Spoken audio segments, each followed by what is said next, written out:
Bien, aujourd'hui on va parler d'un phénomène très important qui s'appelle le Tohu Bohu Yetzira. Vous savez que quand Dieu a créé le monde, il y a Tohu.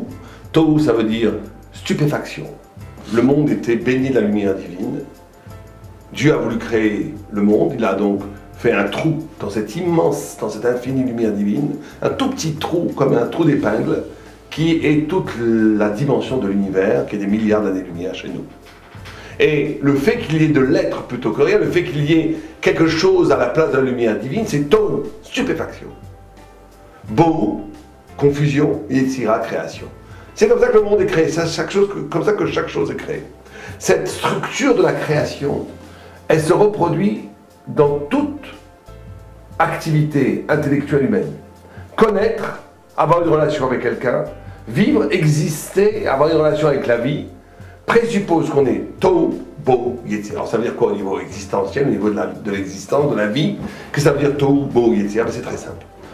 C'est-à-dire que quand vous voyez un enfant, pour apprendre, il est obligé de s'étonner parce que c'est quelque chose de nouveau qui rentre dans ses références, qu'il ne connaissait pas. Cette chose nouvelle qui rentre dans ses références et qu'il ne connaissait pas bouleverse, déstabilise son savoir, même qu'il était petit, antérieur. Il est obligé donc, pour réapprendre le monde, de recréer un système de connaissances. Tohu Bohu Yetzira. Or, ce que l'enfant fait pour vivre, pour accéder à l'intelligence qui va lui permettre d'exister et de se déplacer dans la vie, eh bien, un homme doit toujours le faire. Le grand drame de l'existence, c'est que la plupart des gens s'arrêtent à 8 ans, 10 ans, où à un moment donné, on a eu un système qui est suffisamment sophistiqué pour pouvoir intégrer dans les boîtes cognitives qu'on a dans la tête tous les événements qui arrivent, ça c'est ça, ça c'est ça, on connaît tout, on a déjà tout intégré. Ceux qui vivent comme ça, et c'est malheureusement l'extrasante majorité des gens, ne vivent pas, ils sont morts. Puisqu'il n'y a plus d'événements de vie, il n'y a plus d'événements de vérité, il n'y a plus d'événements de connaissance. Ce n'est qu'une éternelle répétition de ce que je sais déjà. Tout ce que je vois, ouais, je le cataloguise, ça fait partie de cette catégorie. Alors plus on est intelligent, plus on a de catégories, mais en réalité on est tous idiots à ce niveau-là, puisqu'on ne fait que répéter, que réactiver une vieille machine d'intelligence déjà poussiéreuse.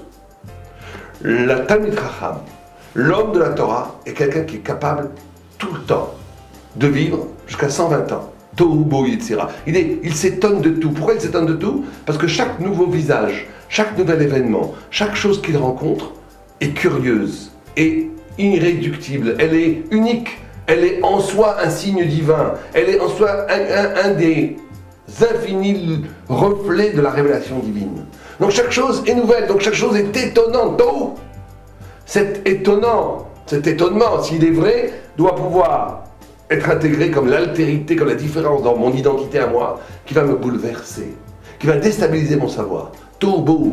Mais je prends le risque de cette déstabilisation pour recréer un savoir, et comme ça je grandis tous les jours. Et là c'est la vie, là c'est l'existence, et là c'est la vie du Talmid Chacham. Ce qui différencie un Talmid Chacham d'un Am Haaretz, c'est ça. Un Am Haaretz, il a des préjugés, des idées arrêtées pour tout, il a peur, donc il ne peut pas bouger. Il connaît 2 ou 3 choses, il s'y tient comme un idiot qui se tient à un arbre. Le Talmid Chacham n'a pas peur parce qu'il veut la vérité, donc il évolue, il grandit. Il est tout le temps étonné, bouleversé et créatif. C'est ça la vie d'un Talmid Chacham, à Leva Elenu.